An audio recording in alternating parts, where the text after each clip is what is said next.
எனக்கு இயேசு கிறிஸ்துவின் மூலமாய் மகிமை உண்டாவதாக. சீதா அம்மாவுடைய நினைவு நாள் முதல் வருஷமாய் இந்த தினத்தில் நம்ம அவர்கள் நினைவாய் நம்ம இங்கே கூடியிருக்கிறதுனால அவர்களை குறித்து நான் சாட்சி சொல்வதற்கு எனக்கு இது கிடைத்த பெரிய பாக்கியம்.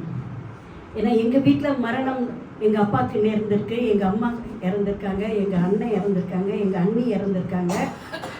அத்தனை பேருக்குமே நான் போய் சாட்சி சொல்கிறதுக்கெல்லாம் நான் விரும்பினதில்லை. என்னோட ஃபேமிலி அது. எங்கள் அப்பாக்கோ, எங்கள் அம்மாக்கோ, எங்கள் அண்ணனுக்கோ, எங்கள் அண்ணிக்கு 4 மரணம் எங்கள் வீட்டில் நடந்தது. நான் சாட்சி சொல்கிறதுக்கெல்லாம் நான் தயங்கி இருக்கிறேன். கூப்பிடக்கூடாதுன்னு சொல்லிட்டு ஒதுக்கியெல்லாம் உட்காந்துட்டு வந்திருக்கேன். ஆனாலும் நான் அந்த வீட்டில் பெண் பிள்ளைன்றதுனால என்னை கூப்பிட்டு பேச வைப்பாங்க. ஆனால் இந்த இடத்துல நான் வந்த உடனே ஐயா கிட்டே நான் ரிக்வெஸ்ட் பண்ணி கேட்டேன், ஐயா நான் சீதா அம்மாவை பற்றி நான் பேசணும். ஏன்னா எனக்கு இவங்க ஒரு வித்தியாசமான ஒரு உறவு. இந்த சீதா அம்மா எனக்கு ஒரு டிஃப்ரெண்ட். நான் என்னோடய வயசுக்கு நான் நிறைய மரணங்களை போய் பார்த்துருக்குறேன், நிறைய கிறிஸ்தவ மரணங்கள் அடக்கத்துக்கெல்லாம் நான் போயிருக்கேன். ஆனால் சீதா அம்மா ஒரு வித்தியாசமான ஒரு அனுபவத்தை எனக்கு கொடுத்துருக்குறாங்க. என்னை அவங்க ஒருவேளை நான் சாட்சியாக சொல்ல முடியும், ஒரு நாள் கூட நான் அவங்கள மறந்ததில்லை. சீதா அம்மா ஒரு நாள் நான் மறந்ததில்லை. அவ்வளோ ஒரு அவங்கள பார்க்கும்போதே எனக்கு அது சாட்சியாக தான் இருக்கும். ஏன்னா எனக்கு நான் இந்த ஐயாவோட எனக்கு ஒரு 40 இயர்ஸ் எனக்கு அவரோட அனுபவம், ஐயாவோட எனக்கு கனெக்ஷன் உண்டு. பட் இந்த அம்மா கிட்ட இந்த சபைக்கு வந்த பிறகு தான் எனக்கு அவங்களோட ஒரு பழக்கம் ஏற்பட்டது. அவங்கள நான் அப்சர்வ் பண்ணினது, அவங்கள கவனித்தது, அவங்கள பார்த்ததெல்லாம் யூஸ்வலாக ஜெபம் பண்ணும் பொழுது எல்லோரும் கண்ணை முடிக்குவோம். நான் கண்ணை திறந்து வச்சு அவங்களே பார்த்துட்டு இருப்பேன். என் கண்ணை மூட மாட்டேன், அவங்க வாயே பார்த்துட்டு இருப்பேன். பாருங்கள், இது அவங்க கிட்ட மட்டும்தான் நான் அதை செய்வேன். ஏன்னு சொன்னால் ஜெபன்றது ஆண்டவர்கிட்ட பேசுறது. இவங்க பண்ணுற ஜெபம் எங்க இயேசு உட்கார்ந்துருக்காரு அப்படின்றது போல எனக்கு தோணும். ஏன்னா நம்ம எதுக்காக ஜெபம் சொல்கிறது, அவர்கிட்ட பேசுகிற ஒரு காரியத்தை எப்படி பேசுவாங்கன்னு சொன்னால் அவங்க ஜெபமே வித்தியாசமான ஒரு ஜெபம். எனக்கு இது வேணும், என் பிள்ளைக்கு இது வேணும், என் குடும்பத்துக்கு இது வேணும், இப்படி தான் நம்மலாம் ஜெபத்தில் கேட்போம். நமக்கு என்ன தேவையோ அதை நம்ம கேட்போம் ஜெபத்தில். ஆனால் சீதாமாவோட ஜெபம் வித்தியாசமான ஒரு ஜெபம். அதுக்காகவே நான் ஓடி வருவேன். ஸ்கூல்லேருந்து பறந்துன்னு ஓடி வருவேன் இந்த ப்ரேயருக்கெல்லாம். சீதாமா இந்த இடத்துல அவங்க இருக்கிறத பார்த்த உடனே எனக்கு என்ன ஒரு 10 பேர் வந்திருக்க மாதிரி எனக்கு ஒரு மகிழ்ச்சி இருக்கும். எப்படி அவங்க ஜெபம் பண்ணுவாங்கன்னு சொன்னால், இது தாங்க கீதைக்கு ஜெபம் பண்ணுவாங்க, கல்யாணம் ஆகணும் அப்படின்னு ஜெபம் பண்ண மாட்டாங்க. கீதைக்கு ஒரு நல்ல மகளை நீர் கொடுத்ததுக்காய் ஸ்தோத்திரம்னுவாங்க. அதே மாதிரி கேத்ரின் அவங்க மூத்த மகள், அவளுக்கு கல்யாணம் ஆகணும்னு ஜெபம் பண்ணுவாங்க. அவளுக்கு நல்ல மருமகனை நீர் கொடுத்ததுக்காய் ஸ்தோத்திரம்னுவாங்க. அடுத்தது பிள்ளைக்காக, அவளுக்கு 2 வருஷத்துக்கு குழந்தை இல்லை, ஐ திங்க் ஸோ. என்ன ஜெபம் பண்ணுவாங்கன்னா, அவளுக்கு ஒரு நல்ல குழந்தையை நீர் கொடுத்ததுக்காய் ஸ்தோத்திரம்னுவாங்க. நல்ல குழந்தையை நீர் கொடுத்ததுக்காய் ஸ்தோத்திரம். எதுவுமே தாங்கன்னு கேட்குற பழக்கம் நான் பார்த்ததில்லை அவங்க கிட்ட. கொடுத்ததுக்காய் ஸ்தோத்திரம், கொடுத்ததுக்காய் நன்றி அப்படின்வாங்க. சபைக்கு ஒரு சொந்த இடம் வேணும்னு சொல்லி ஆண்டு கணக்காக நாங்கள் ஜெபம் பண்ணிட்டு இருக்கோம். அந்த அம்மாவோட ஜெபம் எப்படி இருக்குன்னு, தாங்க வேணும் இப்படி கேட்க மாட்டாங்க.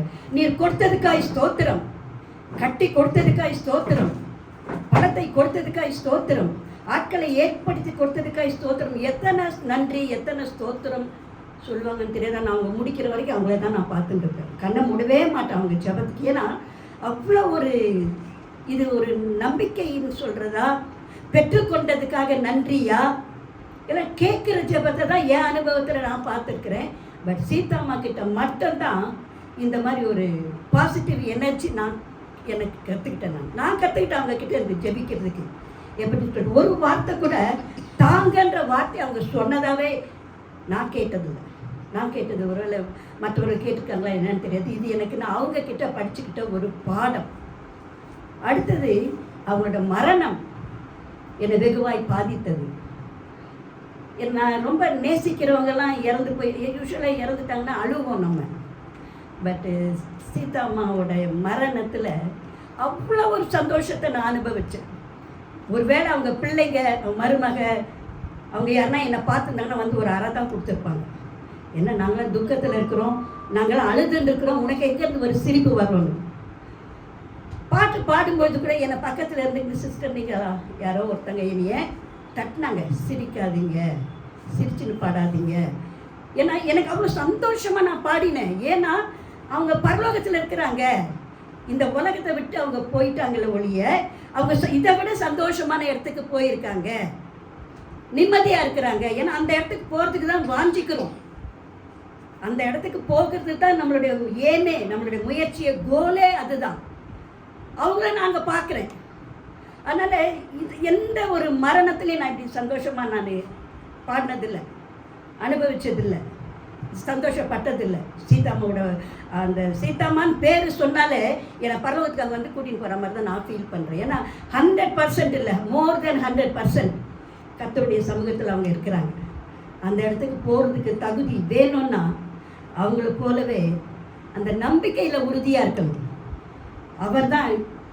அவர் மட்டுமே, அவரால் மட்டும்தான் பரலோகத்துக்கு நம்மளை கொண்டு போக முடியுன்ற ஒரு தைரியம் அந்த டெத்தில் தான் நான் பார்த்தேன். அனைவரும் ஜஸ்ட் வெரி ஃபியூ தான் அங்கே வந்து கிறிஸ்டியன்ஸ் என்றாங்க, மற்ற அத்தனை பேருமே கிறிஸ்தவர்கள் அல்லாதவர்கள். அந்த இடத்துல அவங்க ஒருத்தருக்காக வேண்டி அந்த ஒரு கிறிஸ்தவ அடக்க முறையை ஏற்படுத்தி கொடுத்த பிள்ளைகள், அதெல்லாம் கர்த்தருக்கு தான் மகிமை. அந்த தாயாருடைய அந்த ஒரு மரணம் வந்து துக்ககரமான காரியமே இல்லை. மேபி அது லாஸ்ட் ஃபார் த சர்ச். நஷ்டம் வந்து சபைக்கு தான், சபைக்கு நஷ்டம். அந்த இடத்த எத்தனை சீட்டா வந்தாலும் அந்த இடத்த காம்பன்சேட் பண்ண முடியாது. இது என்னோட அனுபவம், என்னோட பர்சனல் அனுபவத்தில் நான் பேசுகிறேன்.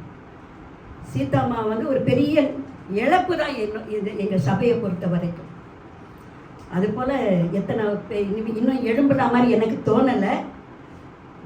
சர்ச்சுக்கு வர்றதா இருக்கட்டும், சர்ச்சில் எல்லாரோடையும் சேர்ந்து இருக்கிறதா இருக்கட்டும், கூட சேர்ந்து உதவி செய்கிறதா இருக்கட்டும், அவங்க இல்லாமல் நான் இந்த சபையை அவங்க இறந்து 1 year ஆகுதா, பட் இன்ன வரைக்கும் நான் அவங்க இல்லாதது போல் தோணலை எனக்கு. அப்போ எனக்கே அவ்வளோ ஒரு ஆர்வம், அவ்வளோ ஒரு நெருக்கம், ஒரு எண்ணம், ஒரு அன்பு இருக்கும்போது நீங்களாம் உறவுகள், அவங்கள நேசிக்கிறது உண்மையானால் அவர்கள் போன இடத்துக்கு நாம் போகணும், அவங்கள போய் பார்க்கணும். நமக்கெல்லாம் என்னென்னா செத்து போயிட்டு அவ்வளோதான் முடிஞ்சு போச்சு உறவுன்னு நினைக்கிறோம். இல்லை, அதுதான் கிறிஸ்தவத்துக்கும் மற்ற இறப்புக்கும் உள்ள வித்தியாசம். அதை நான் சொல்லக்கூடாது, பட் அவங்கள பார்ப்போம், அவங்கள நான் பார்க்கணும். அந்த ஒரு வைராக்கியம் எனக்கு இருக்குது. ஏன்னா அந்த மாதிரி ஒரு ஆளை நான் பார்க்கல. என் வயசுக்கு எவ்வளோ மரணங்கள், எவ்வளோ, நான் ஒரு ஊழியக்கார குடும்பத்திலேருந்து வந்திருக்கிறேன். பட் இது வரைக்கும் இப்படிப்பட்ட ஒரு சாட்சி நான் சொன்னதும் இல்லை. எனக்கு எவ்வளோ தரம் சொன்னாலும் சரி வந்து சொல்லிகிட்டே இருப்பேன் நான் சீதாவை பற்றி. சீதாமான்னு சொன்னாலே எனக்கு அது ஒரு பெரிய ஒரு கோடி கிடைச்ச மாதிரி எனக்கு. ஸோ அப்படிப்பட்ட ஒரு சாட்சி உள்ள அந்த ஒரு தாயார் சென்ற இடத்துக்கு நாம் போகணும்னு சொன்னால் அவங்க கிட்ட இருக்கிற அந்த விசுவாசம், அவங்க கிட்ட இருக்கிற ஒரு நம்பிக்கை, அவங்க கிட்ட இருக்கிற அந்த வைராக்கியம், வருவாங்க பாருங்க. தலைவலியோடு வருவாங்க, கால் வலியோடு வருவாங்க, மூச்சு வாங்க வருவாங்க. காது கேட்காது அவங்களுக்கு, சரியா படிக்க தெரியாது. பைபிள் அவ்வளோ அழகாக படிப்பாங்க பாருங்க, எங்களுக்கு ஈக்குவலாக படிப்பாங்க பைபிளை. அவங்க எனக்கு என்ன சொல்லி தெரியும், ஆக்சுவலி சொல்லப்போ நான் படிக்காதவங்க எத்தனை பேர் பைபிள் தலைகளெல்லாம் இப்படி வச்சுலாம் நான் பார்த்துருக்கேன். அவங்க எங்கள் பாஸ்டரம்மா இருக்காங்க பாருங்கள், சிஸ்டர், அவங்கள நான் ரொம்ப அப்ரிஷியேட் பண்ணணும். தப்பாக படித்தா சிலர்லாம் படிக்க விட மாட்டாங்க. நான் போகிற சபையிலலாம் சிஸ்டர் நீங்கள் நான்லாம் சூப்பராக படிப்பேன், ஆனால் என்னையே வந்து படிக்காதுன்னு சொல்லிட்டாங்க. நான் மிஸ்டேக் இல்லாமல் படிக்கிறாள் தான். பட் என்னை படிக்காத, இன்னொருத்தங்க படிக்கட்டும் அப்படின்லாம் சொல்லிட்டாங்க. நான் அதை தவறெல்லாம் எடுத்துக்கல.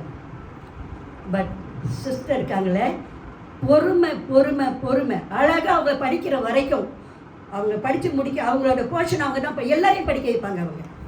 ஸோ சீதா சகோதரி படிக்கும் பொழுது அவங்க படிக்கிற வரைக்கும் பொறுமையாக இருப்பாங்க. அவங்க படித்து முடித்த பிறகு தான் அவங்க மற்ற இதுக்கெல்லாம் கொடுப்பாங்க. ஸோ இப்படிப்பட்ட ஒரு சாட்சியின் வாழ்க்கை. பைபிளை படிக்க தெரிலன்னு படிக்காமல் இருக்க மாட்டாங்க, ஜெபிக்க தெரிலன்னு ஜெபிக்காமல் இருக்க மாட்டாங்க. கர்த்தர் அவர்களை எல்லா விதத்திலும் ஒரு சாட்சியை நிறுத்ததுனால நான் கர்த்தருக்கே மகிமையை செலுத்துகிறேன். இயேசு கிறிஸ்துவின் நாமத்தில் ஆமென்.